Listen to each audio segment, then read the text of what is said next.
2025 మార్చి 30వ తేదీన మనకి ఉగాది పండుగ అయితే రాబోతుందండి. ఈ విశ్వాసనామ సంవత్సరంలో ప్రారంభమయ్యేటువంటి రోజండి. అయితే ఈరోజు స్త్రీలు ఈ రంగు చీర కట్టుకుంటే చాలండి, కొత్త సంవత్సరంలో లెక్కలేనంత డబ్బు అయితే వస్తుంది. రాబోయే సంవత్సరంలో మీ ఆస్తి రెట్టింపు అవుతుంది.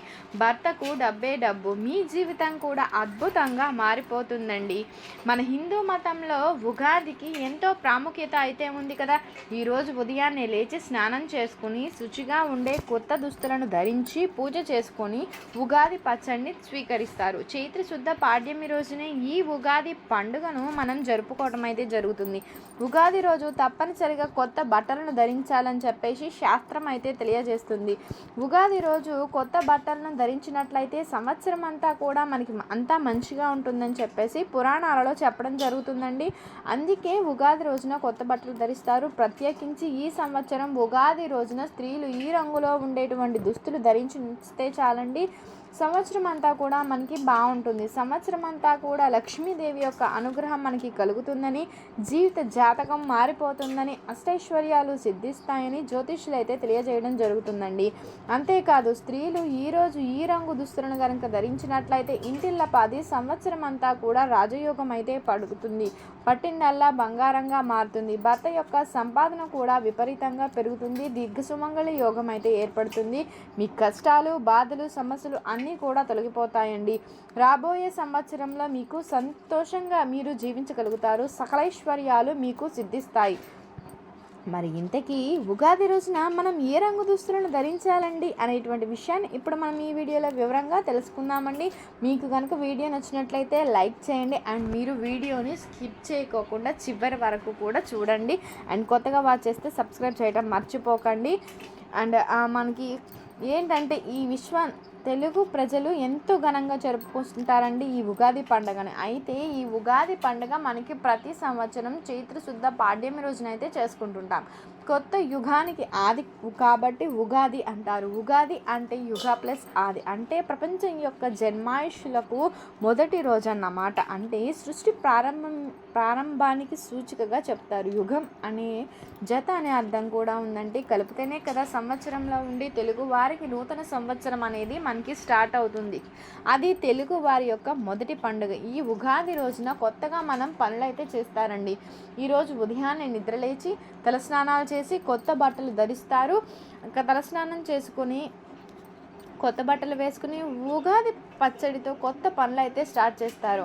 ఉగాది పచ్చడిని ఉగాది పండుగకు ప్రత్యేకమైందండి. ఉగాది పచ్చడి సమ్మేళనం అంటే తీపి, పులుపు, కారం, ఉప్పు, వగరు ఇవన్నీ చేదు అని ఈ 6 రుచుల సమ్మేళనంతో ఉగాది పచ్చడి ప్రత్యేక సంవత్సరం పొడుగునా కూడా ఎదురయ్యేటువంటి కష్ట సుఖాలను, మంచి చెడులను మనం సమానంగా స్వీకరించాలి అన్నటువంటి సందేశాన్ని తెలియజేస్తుందండి. అయితే ఇక ఈ సంవత్సరం ఉగాది రోజున ఆడవాళ్ళు ఒక ప్రత్యేకమైనటువంటి రంగులో ఉండేటువంటి చీరను కనుక ధరిస్తే సంవత్సరం అంతా కూడా కలిసి వస్తుంది. భర్త సంపాదన పెరుగుతుంది. పట్టిందల్లా బంగారంగా మారుతుంది. కొత్త సంవత్సరంలో ధన ద్వారాలు తెరుచుకుని ధనం రావడం ప్రారంభమవుతుందండి. మరి దీర్ఘ సుమంగళి యోగం కూడా కలుగుతుంది. ముఖ్యంగా ఈ ఉగాది రోజున ఎల్లో కలర్, ఆరెంజ్, రెడ్ ఈ 3 కలర్స్లో ఉండే ఏదో ఒక శారీని కానీ కట్టుకున్నట్లయితే చాలా మంచిదండి. ఎప్పుడైనా సరే స్త్రీలు బోర్డర్ ఉన్నటువంటి చీరలు కట్టుకోవాలి, అంటే అంచు ఉన్న చీరలు కట్టుకోవాలి. కాబట్టి ఉగాది రోజున ఎల్లో, ఆరెంజ్, రెడ్ ఈ 3 రంగులలో ఉండేటువంటి చీరలను కట్టుకోండి. మళ్ళీ వీటిలో నలుపు రంగు అనేది లేకుండా చూసుకోండి. నలుపు రంగు కలిసి అయితే ఉండకూడదు. ఎందుకండి అంటే నలుపు అశుభానికి సూచికగా భావిస్తూ ఉంటాం. తెలుపు రంగు దుస్తులను ధరించే కొత్త సంవత్సరానికి స్వాగతం పలకకూడదు. కాబట్టి నలుపు కలపకుండా చూసుకొని కొత్త బట్టలను అయితే కొనుక్కోవాల్సి ఉంటుంది. ఉగాదికి మీరు ఖచ్చితంగా కొత్త బట్టలని ధరించడానికి ట్రై చేయండి. కొత్త బట్టలు కొని ఒక్కసారి నీటిలో జాడించి ఆరబెట్టి అప్పుడే ఆ బట్టలను ధరించాల్సి ఉంటుంది. అంతేకాని కొన్న బట్టలను తడపకుండా ధరించకండి, దరిద్రం అనేది కలుగుతుంది. కాబట్టి అందరూ కూడా ఈ యొక్క ఉగాది రోజున ఎల్లో, ఆరెంజ్, రెడ్ కలర్స్లో ఉండేటువంటి శారీస్ని ప్రిఫర్ చేయండి. ఎరుపు, ఆకుపచ్చ రంగులోవి వేసుకోవాలండి.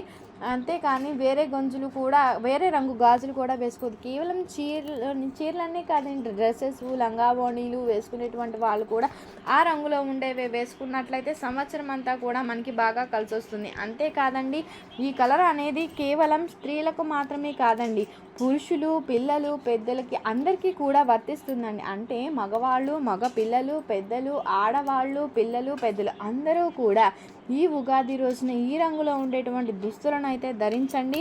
సంవత్సరం మొత్తం ఐశ్వర్యాన్ని పొందవచ్చు. అందుకని ఈరోజు ఉగాది రోజున ఈ రంగు దుస్తులను అయితే వేసుకోవాలి. అలా వేసుకోవటం వలన కోటి జన్మల పుణ్యం లభిస్తుంది, కుబేరులుగా మారతారండి. మీకు ఉన్నటువంటి ఇబ్బందులన్నీ కూడా తొలగిపోతాయి. కొత్త సంవత్సరంలో మీ ఇల్లు సిరి సంపదలతో తులుతూగుతూ ఉంటుంది. మీ సంపాదన విపరీతంగా పెరుగుతుంది. డబ్బు 4 వైపుల నుంచి కూడా దూసుకు వస్తుంది. మీకు అన్ని రకాల శుభాలే జరుగుతాయండి. ఉగాదితో మనకి కొత్త సంవత్సరం అనేది స్టార్ట్ అవుతుంది. ఇంతటి పవిత్రమైనటువంటి రోజున ఉపవాసం కనుక ఉన్నట్లయితే చాలా మంచిదండి. అండ్ ఉపవాసం ఉండకపోయినా తప్పేం లేదు, కానీ పొరపాటున కూడా ఈ రోజున నాన్ వెజ్ని అయితే తినకండి. అలానే నెలసరిలో ఉన్నటువంటి వాళ్ళు ఉగాది రోజున పూజలు అనేది చేయకూడదు, ఇలాంటి పూజల్లో పాల్గొకూడదు కూడా. నెలసరిలో ఉన్నటువంటి వాళ్ళు ఉగాది పచ్చడిని మాత్రం స్వీకరించవచ్చండి, బట్ దానిలో తప్పైతే ఏం లేదు. ఉగాది రోజున సూర్యోదయానికి పూర్వమే నిద్ర లేవాల్సి ఉంటుందండి. సంవత్సరం ప్రారంభమయ్యేటువంటి ఈ రోజున సూర్యోదయ సమయంలో పడుకొని ఉన్నారంటే సంవత్సరం అంతా కూడా దరిద్రాన్ని అనుభవించాల్సి ఉంటుందండి. మీ శరీరాన్ని బద్ధకమైతే ఆవరిస్తూ ఉంటుంది. ఏ పని చేసినా సరే ఆ పని మనం చేయలేకపోతాం. పని చేయలేకుండా సమస్యలు ఎదురవుతూ ఉంటాయి. అదేవిధంగా ఈరోజు భార్యాభర్తలు కలిసి ఉండకూడదండి, సంగమించకూడదు. అదేవిధంగా ఉగాది రోజున ఎవరితో కూడా గొడవ పడకుండా ప్రశాంతంగా ఉండండి. ముఖ్యంగా భార్యాభర్తలు వాదనలు అయితే ఆడుకోకండి, పిల్లలు తిట్టకండి. ఉగాది రోజున ఏ ఇతర జీవిని కూడా హింసించకండి. ముఖ్యంగా ఏంటంటే గోవులను కొట్టకూడదు. ఈ గోవులను పూజించాలండి. ఈరోజు గోవుకు ఏంటంటే పచ్చని రంగులో ఉండేటువంటి ఆహారాన్ని కనుక మనం తినిపించామనుకోండి, మన కుటుంబం 10 కాలాల పాటు పచ్చగా ఉంటుంది. ఉగాది రోజున కుటుంబంతో సంతోషంగా మనమైతే ఉండాలి. వీలైనంత వరకు ఇష్టదైవ నామాన్ని జపించుకుంటూ ఉండండి.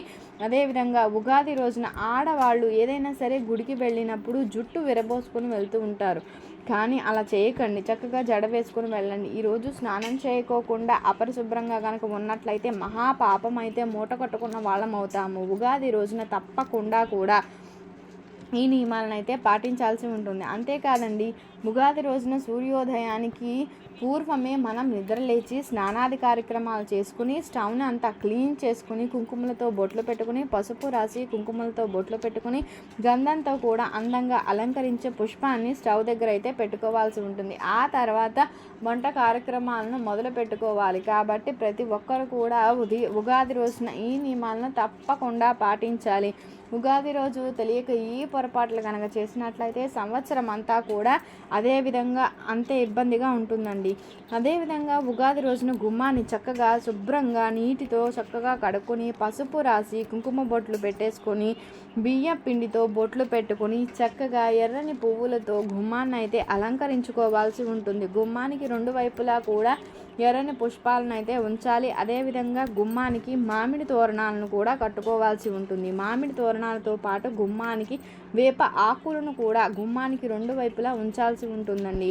ఇట్లా కనుక చేస్తే ఆ లక్ష్మీదేవి యొక్క ఆగమనం అయితే జరుగుతుంది. లక్ష్మీదేవికి నీట్నెస్ అంటే చాలా ఇంపార్టెంట్ కదా, అంటే శుభ్రత. అది అందరికీ తెలిసిన విషయమే. మనం ఇంటిని చూడగానే మన చూపు అనేది సింహద్వారం పైన అయితే పడుతుంది. అలాంటి సింహద్వారాన్ని మనం అందంగా ఆహ్లాదకరంగా అలంకరించుకున్నప్పుడు ఏంటంటే ఆ ఇంట్లోనికి రావాలి అని అయితే మనకు అనిపిస్తూ ఉంటుంది. మరి ఉగాది రోజు ఆ ఇంటి గుమ్మాన్ని మనం చెప్పుకున్న విధంగా అలంకరించుకున్నట్లయితే లక్ష్మీదేవి మీ ఇంట్లో అడుగు పెడుతుంది. మరి విన్నారు కదా, ఇప్పుడు మనం చెప్పుకున్న విధంగా ఈ నియమాలన్నింటినీ కూడా మనం ఉగాది రోజున పాటించి సంవత్సరం అంతా కూడా పిల్ల పాపలతో అందంగా హ్యాపీగా జీవించండి. ఆయుర ఆరోగ్యాలతో అష్టైశ్వర్యాలతో జీవించండి.